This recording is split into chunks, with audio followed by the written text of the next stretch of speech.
नमस्कार। चार बड़ी खबर में आप सभी का स्वागत है और मैं हूं आपके साथ पूजा वाधवानी।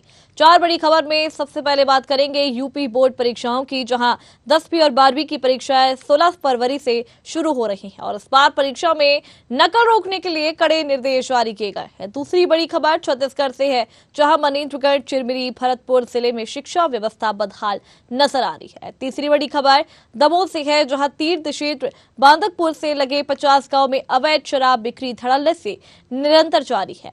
चौथी और आखिरी बड़ी खबर मध्य प्रदेश की राजधानी भोपाल से है, जहां पुलिस की कार्यशैली पर सवाल उठ रहा है। आखिर क्यों, जानेंगे इसी कार्यक्रम में। तो आइए शुरू करते हैं चार बड़ी खबर।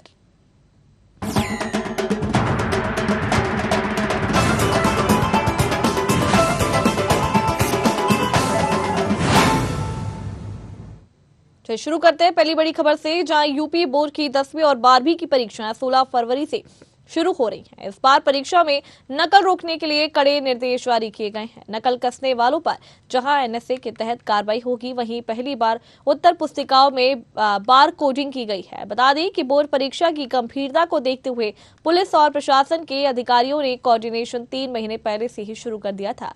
यूपी पुलिस की एसटीएफ नकल माफियाओं पर नजर रखेगी। खास बात यह है कि बोर्ड परीक्षा की निगरानी के लिए 3 लाख वॉयस रिकॉर्डर युक्त सीसीटीवी कैमरे लगाए गए हैं। इसके साथ ही परीक्षा केंद्रों के लिए लिस्ट जारी कर दी गई है। बता दें कि बोर्ड परीक्षा के लिए उत्तर प्रदेश में कुल 8,753 परीक्षा केंद्र बनाए गए हैं। पिछली बार के मुकाबले इस बार परीक्षा केंद्रों की संख्या 4.5% बढ़ाई गई है। अगर बात करें जिला बिजनौर की, तो पूरे जिले में 9 सिस्टम की ओर से 133 परीक्षा केंद्रों पर निगरानी रखी जाएगी।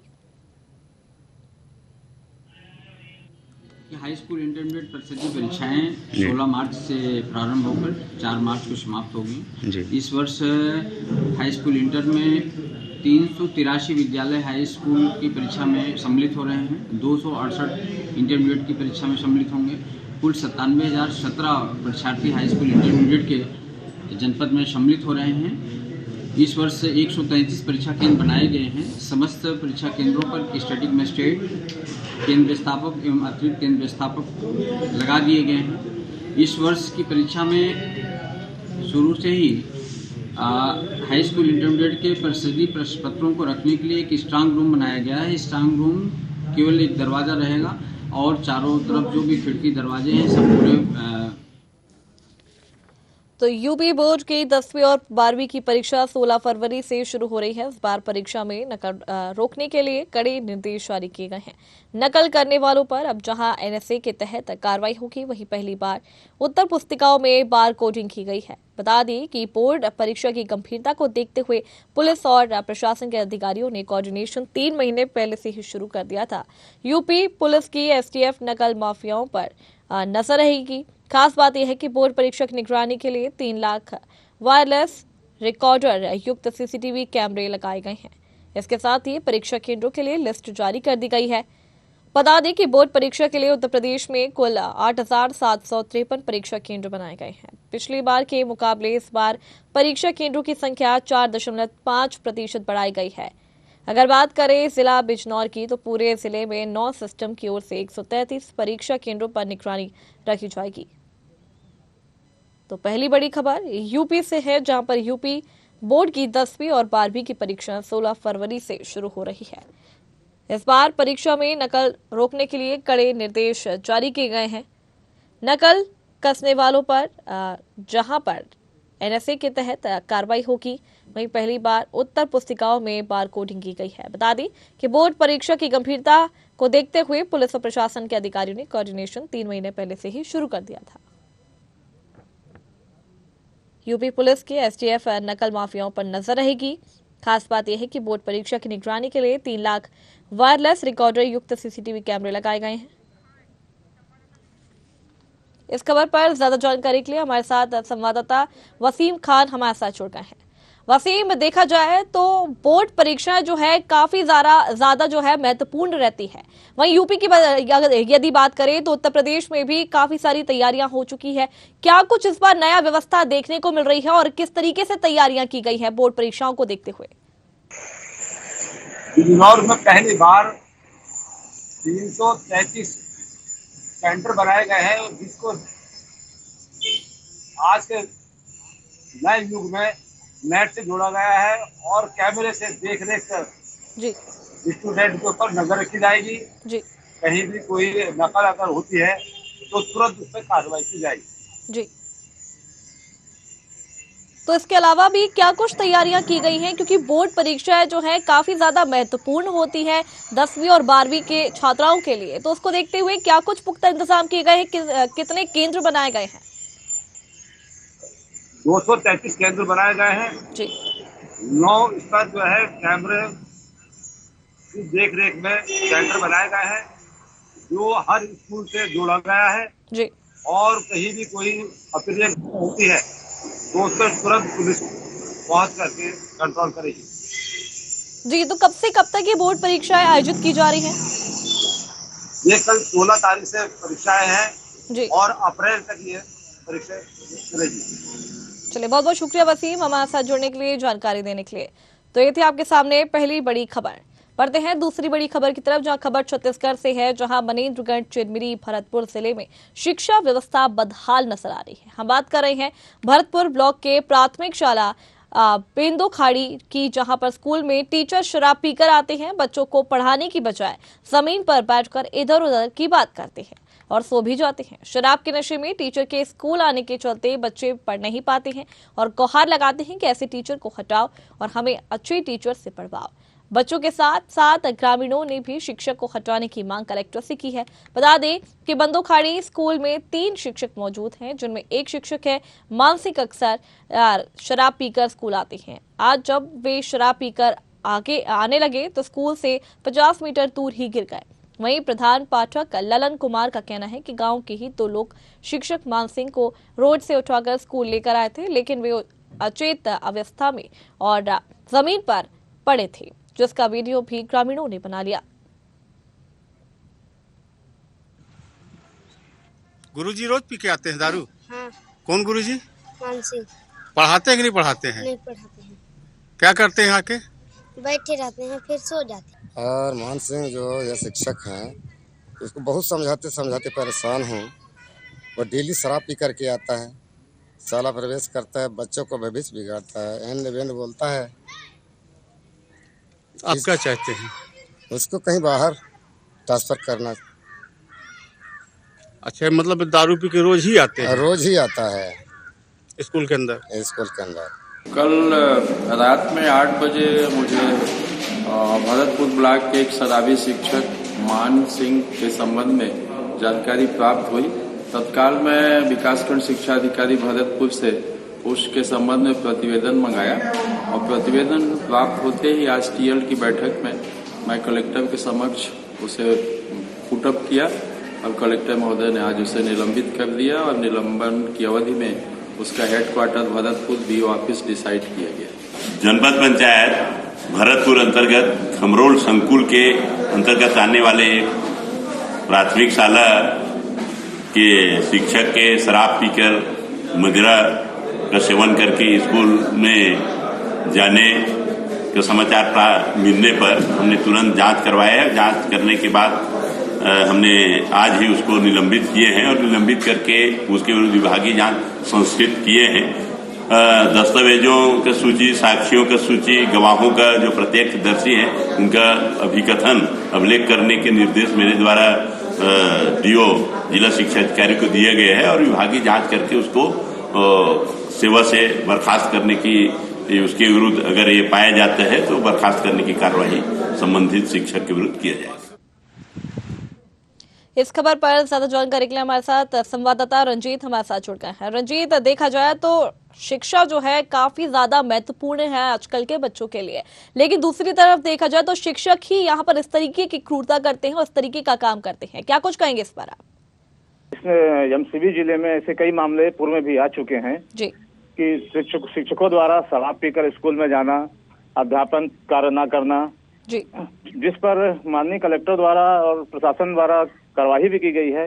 लेकिन खाली निलंबन से ही कुछ नहीं होता है। निलंबन होते हैं, उसके बाद फिर बहाल होते हैं, फिर इनकी स्थिति वही स्वयं वैसी रहती है। जी। इस पे प्रशासन को या शासन को कोई ऐसी कार्यवाही करनी चाहिए शराबी शिक्षकों पे, ताकि ये जिंदगी भर याद रखें जो बच्चों के साथ जो खिलवाड़ हो रहा है स्कूलों में, ये बंद होना चाहिए।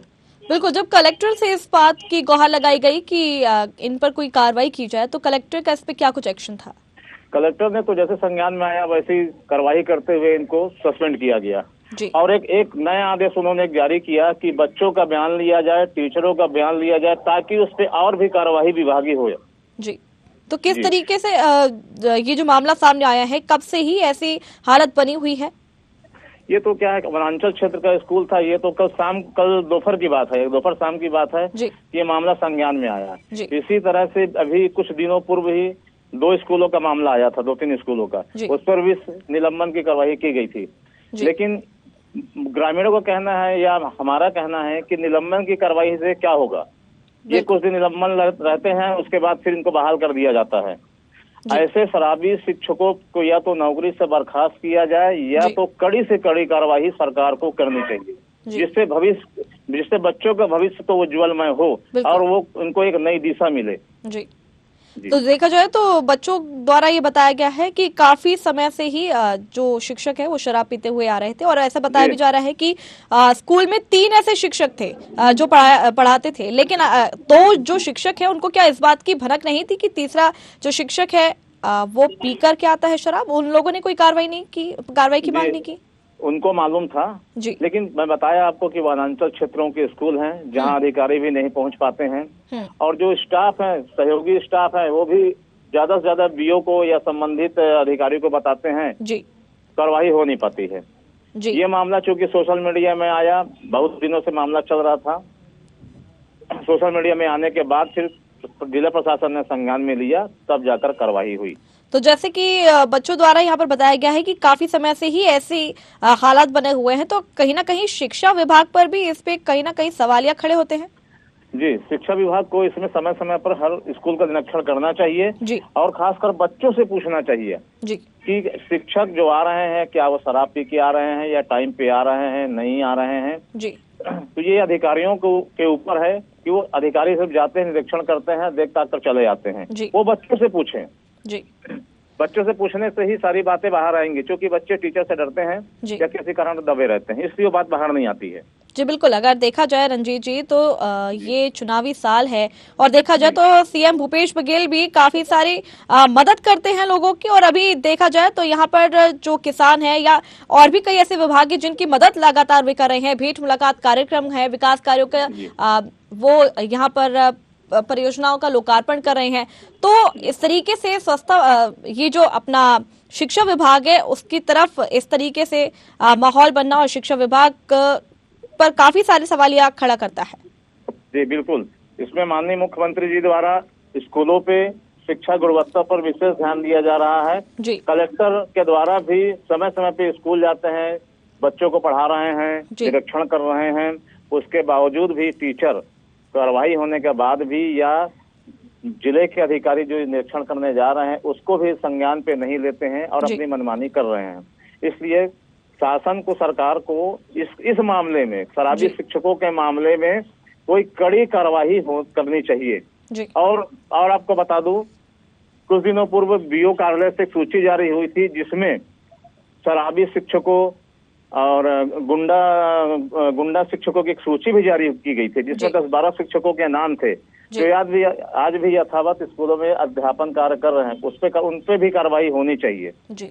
चलिए, बहुत बहुत शुक्रिया रंजीत, हमारे साथ जुड़ने के लिए, जानकारी देने के लिए जी। तो ये थी आपके सामने दूसरी बड़ी खबर।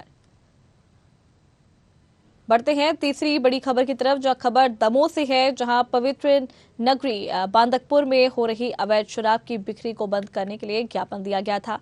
कई संगठनों ने मिलकर मुख्यमंत्री के नाम एक ज्ञापन सौंपा था जिसमें प्रशासन को 7 दिन के अंदर अवैध शराब की बिक्री बंद करने की बात कही थी, नहीं तो आंदोलन की चेतावनी दी थी। पर बावजूद तीर्थ क्षेत्र बांदकपुर से लगे 50 गांव में अवैध शराब बिक्री धड़ल्ले से निरंतर जारी है।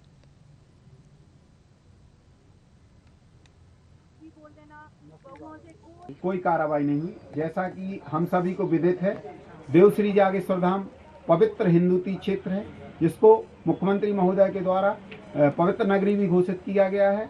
इस नगरी के चारों ओर सराउंडिंग में 4 किलोमीटर पर मांस मदिरा गांजे की बिक्री नहीं होना चाहिए। अभी उस पर कोई कार्रवाई नहीं हुई। भगवती मानव कल्याण संगठन आए दिन आपने भी देखा होगा, 2-3 दिन पहले भी हम लोगों ने यहाँ अवैध शराब पकड़ी थी। जैसे कि देवश्री जागेश्वरनाथ मंदिर से कलेक्टर का आदेश है, मुख्यमंत्री जी का कलेक्टर द्वारा जो आदेश आया है कि 4 किलोमीटर दूर तक इसको न नशा बिकेगा न मांस का बिकेगा। जो ज्ञापन दिया गया था संबंधित विभागों को प्रेषित कर दिया जाए और कार्रवाइयाँ लगातार चल रही हैं। ग्राम बांदकपुर में जो मांस विक्रय की प्रतिबंध शराब शराब की बिक्री के संबंध में ज्ञापन हुआ था, उसमें लगातार कार्रवाई की जा रही है और विभागों को भी सूचित कर दिया। तो खबर दमोह से है, जहां पर पवित्र नगरी बांदकपुर में हो रही अवैध शराब की बिक्री को बंद करने के लिए ज्ञापन दिया गया था। कई संगठनों ने मिलकर मुख्यमंत्री के नाम एक ज्ञापन सौंपा था, जिसमें प्रशासन को 7 दिन के अंदर अवैध शराब की बिक्री बंद करने की बात कही थी, नहीं तो आंदोलन की चेतावनी दी गई थी। पर बावजूद इसके तीर्थ क्षेत्र बांदकपुर में लगे 50 गांव में अवैध शराब बिक्री धड़ल्ले से निरंतर जारी है। देखा जाए तो मध्य प्रदेश में शराब मुक्त अभियान एक तरफ चलाया जा रहा है और दूसरी तरफ अवैध शराब धड़ल्ले से निरंतर जारी है। खबर ये दमोह से है, जहां पर पवित्र नगरी बांदकपुर में हो रही अवैध शराब की बिक्री को बंद करने के लिए ज्ञापन दिया गया था मुख्यमंत्री को, और कई संगठनों ने मिलकर मुख्यमंत्री के नाम पर ज्ञापन सौंपा था, जिसमें प्रशासन को 7 दिन के अंदर अवैध शराब की बिक्री बंद करने की बात कही गई थी, नहीं तो आंदोलन की चेतावनी दी गई थी। पर बावजूद तीर्थ क्षेत्र बांदकपुर से लगे 50 गांव में अवैध शराब बिक्री धड़ल्ले से निरंतर जारी है। तो खबर दमोह से है, जहां पर पवित्र नगरी बांदकपुर में हो रही अवैध शराब की बिक्री को बंद करने के लिए ज्ञापन दिया गया था।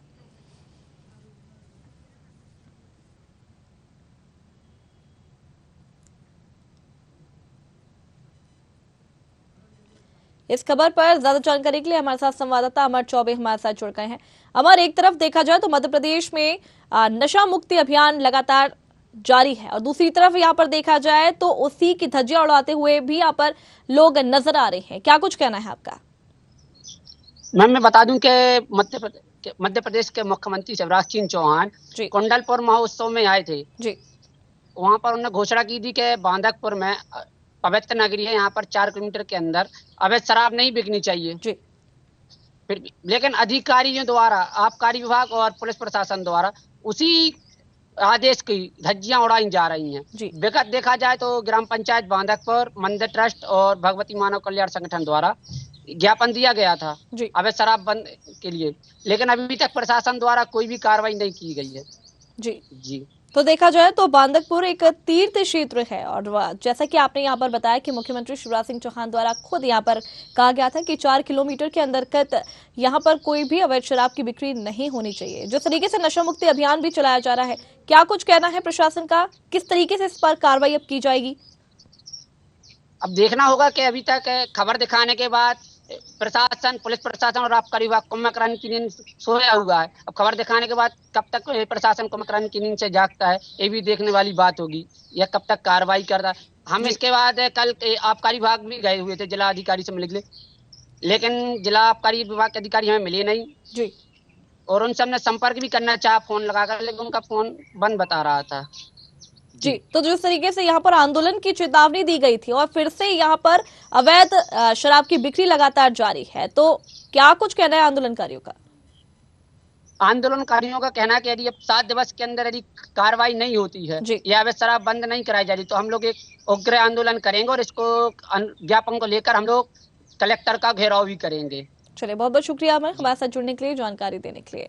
तो ये थी आपके सामने तीसरी बड़ी खबर। बढ़ते हैं चौथी और आखिरी बड़ी खबर की तरफ, जहां पर मध्य प्रदेश की राजधानी भोपाल में एक और जहां अपराध बढ़ते ही जा रहे हैं, वहीं पुलिस की कार्यशैली पर सवाल उठ रहा है। ताजा मामला शाहपुरा थाना क्षेत्र से सामने आया है, जहां पर भोपाल में पुलिसकर्मियों की अभद्रता का मामला सामने आया है। यहां शाहपुरा थाना क्षेत्र में पुलिसकर्मियों ने अकेली महिला के घर में जबरन घुसकर तोड़फोड़ की, बल्कि महिला और लड़की के साथ अभद्रता भी की।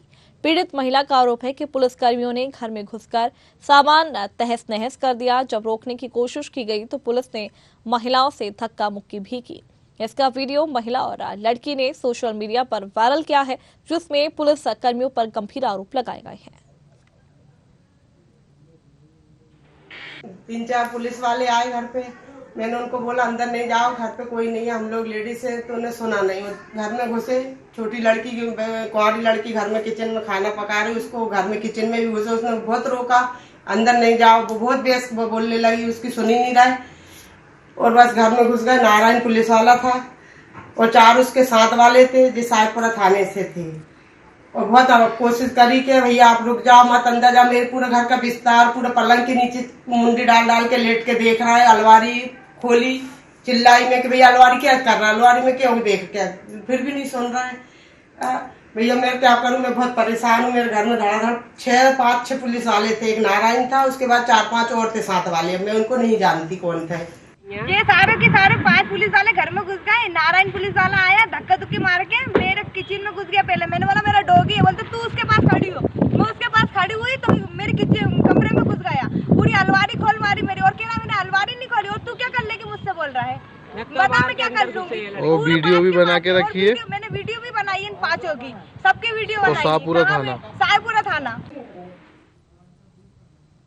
तो मध्य प्रदेश की राजधानी भोपाल में एक और जहां अपराध बढ़ रहे हैं, वहीं पुलिस की कार्यशैली पर सवाल भी उठ रहे हैं। ताजा मामला शाहपुरा थाना क्षेत्र से सामने आया है, जहां भोपाल में पुलिसकर्मियों की अभद्रता का मामला सामने आया। यहां शाहपुरा थाना क्षेत्र में पुलिसकर्मियों ने अकेली महिला के घर में जबरन घुसकर तोड़फोड़ की, बल्कि महिला और लड़की के साथ अभद्रता भी की। पीड़ित महिला का आरोप है कि पुलिसकर्मियों ने घर में घुसकर सामान तहस नहस कर दिया। जब रोकने की कोशिश की गई तो पुलिस ने महिलाओं से धक्का मुक्की भी की। इसका वीडियो महिला और लड़की ने सोशल मीडिया पर वायरल किया, जिसमें पुलिसकर्मियों पर गंभीर आरोप लगे हैं।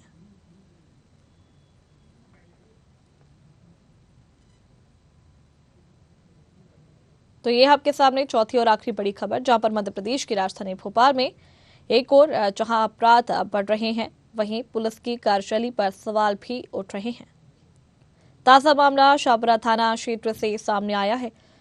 यहां भोपाल में पुलिसकर्मियों की अभद्रता का मामला सामने आया है। यहां शाहपुरा थाना क्षेत्र में पुलिसकर्मियों ने अकेली महिला के घर में जबरन घुसकर तोड़फोड़ की। आज थाना शाहपुरा में एक सूचना प्राप्त हुई कि पुलिस द्वारा एक घर में तोड़फोड़ की गई है, सामान को बिखेर दिया गया और वहां के रहवासियों से दुर्व्यवहार किया गया। इस संबंध में यह जानकारी देनी है कि थाना शाहपुरा द्वारा एक आतंक अपराधी और उसके ही साथी नकुल तोमर के दबिश को पकड़ने के लिए दबिश दी गई थी और जो कि शाहपुरा के ही एक अपराध में फरार है।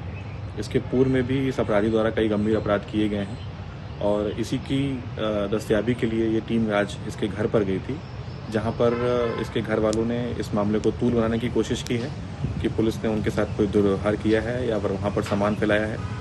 और घटना से प्राप्त जो वीडियो हैं उसमें ये दिख भी रहा है कि परिवार के लोगों द्वारा ही सामान फैलाया जा रहा है। तो पुलिस द्वारा दुर्व्यवहार की अभी ऐसी कोई सूचना नहीं मिली है। यदि आगे जांच पड़ताल में ऐसी कोई सूचना मिलती है तो उस संबंध में वैधानिक कार्रवाई की जाएगी। तो मध्य प्रदेश की राजधानी भोपाल में एक और जहां अपराध बढ़ रहे हैं, वहीं पुलिस की कार्यशैली पर भी सवाल उठ रहे हैं। ताजा मामला शाहपुरा थाना क्षेत्र से सामने आया है, जहां भोपाल में पुलिसकर्मियों की अभद्रता का मामला सामने आया। यहां शाहपुरा थाना क्षेत्र में पुलिसकर्मियों ने अकेली महिला के घर में जबरन घुसकर तोड़फोड़ की, बल्कि महिला और लड़की के साथ अभद्रता भी की। इस पर ज्यादा जानकारी के लिए हमारे साथ संवाददाता विवेक सिंह हमारे साथ जुड़ गए हैं। विवेक, देखा जाए तो जो पुलिस है वो खुद यहाँ पर सुरक्षा करती है, सुरक्षा के इंतजाम करती है, सुरक्षा प्रोवाइड करती है। दूसरी तरफ यहाँ पर देखा जाए तो पुलिस ही अभद्रता पर खड़ी हो चुकी है। यहाँ पर क्या कुछ पूरा मामला है? बिल्कुल, निश्चित रूप से अगर हम बात करें तो जिस तरीके से आपने कहा है कि वक्ता की अगर भक्तक बन जाए तो किसके भरोसे रहेगा प्रदेश, तो कहीं ना कहीं राजधानी भोपाल के शाहपुरा थाना क्षेत्र का ऐसा ही एक मामला सामने आया है, जो महिला ने आरोप लगाए हैं पुलिस कर्मियों पर कि महिला जब घर में अकेली थी तो कुछ पुलिसकर्मी उसके घर में आए और सामान पर तोड़फोड़ की और उसके साथ भी और उसकी बेटी के साथ अभद्र व्यवहार किया, जिसका एक वीडियो भी वायरल हो रहा है। महिला साफ तौर पर कहते हुए सुनाई दे रही है तो पुलिसकर्मियों ने उसके साथ बदतमीजी की है और घर में रखा सामान फैलाया है और उसमें तोड़फोड़ की है।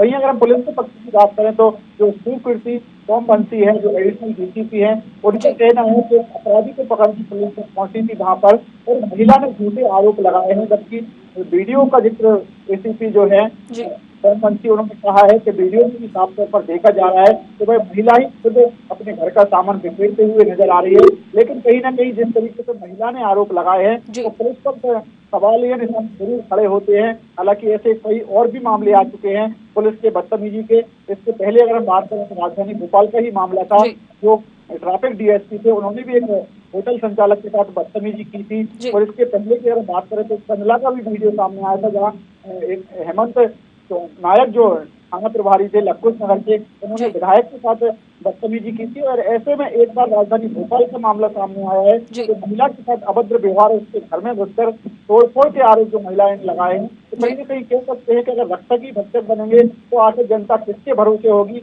हालांकि पुलिस अपना पक्ष रख रही है कि आरोपी को पकड़ने गई थी और महिलाओं ने ही उनसे बदतमीजी की है और घर का सामान तोड़ा है। और इसकी अब मामले की जाँच की बात भी पुलिस कह रही है कि अगर इसकी जाँच में कोई और अन्य दोषी पुलिसकर्मी पाए जाते हैं तो उनके खिलाफ भी सख्त से सख्त कार्रवाई की जाएगी। जी बिल्कुल विवेक, जिस तरीके से आपने यहाँ पर कहा कि पुलिस द्वारा यहाँ पर काफी सारे ऐसे मामले सामने आ रहे हैं जहाँ पे अपराध जो है लगातार बढ़ता जा रहा है और पुलिस द्वारा ही खुद अभद्रता के मामले भी लगातार बढ़ते ही जा रहे हैं, तो प्रशासन इसको किस तरीके से देखेगा? देखिए, निश्चित रूप से अगर हम पुलिस के पक्ष की बात करें इस मामले की, तो पुलिस का जो कहना है कि भाई आरोपी की गिरफ्तारी के लिए वहां पर पहुंची थी, लेकिन जब आरोपी घर पर नहीं मिला तो उनकी जो महिलाएं थी उन्होंने ही बदतमीजी शुरू की और घर में रखा सामान तोड़ा है। और कई बार ऐसे मामले भी सामने आते हैं कि पुलिस जब कार्रवाई करने पहुंचती है तो उसका विरोध का सामना भी पुलिस को करना पड़ता है, क्योंकि पुलिस पर भी दबाव रहता है। कई बार ऐसे मामले कोर्ट में पहुंच जाते हैं, कोर्ट जब जवाब मांगता है कि आखिर आरोपियों की गिरफ्तारी क्यों नहीं हुई है और इस मामले में क्या कुछ कार्रवाई की है, जब पुलिस दबिश देने पहुंचती है तो कई बार ऐसे मामले भी आते हैं कि पुलिस पर भी झूठे मामले आरोप लगाए दिए जाते हैं। लेकिन अब इस मामले की कितनी सच्चाई जो महिला आरोप लगा रही है कि पुलिस कर्मियों ने घर में अंदर जाकर तोड़फोड़ की है, सामान बिखेरा है और महिला और उसकी बेटी के साथ अभद्र व्यवहार किया है। हालांकि महिला वीडियो में आरोप लगा रही है और पुलिस अपना पक्ष रख रही है तो आरोपी की गिरफ्तारी करने पहुंची थी और महिलाओं ने झूठे आरोप लगाए हैं। हालांकि फिर इसकी जांच के बाद ही स्पष्ट हो पाएगा कि महिला जो आरोप लगा रही है वह सही है या फिर जो पुलिस अपना पक्ष रख रही है कि आरोपी की गिरफ्तारी करने पहुंची थी और महिला जो उसने ही अपने घर का सामान जो था बिखेरा है, उसकी सच्चाई सामने जांच के बाद ही आ पाएगी। चलिए, बहुत बहुत शुक्रिया विवेक हमारे साथ जुड़ने के लिए, जानकारी देने के लिए। तो ये थी आपके सामने चौथी आखिरी बड़ी खबर। तो ये थी आपके सामने 4 बड़ी खबर। अगली बार फिर मिलेंगे 4 नई बड़ी खबरों के साथ। तब तक के लिए देखते रहिए न्यूज़ 8। नमस्कार।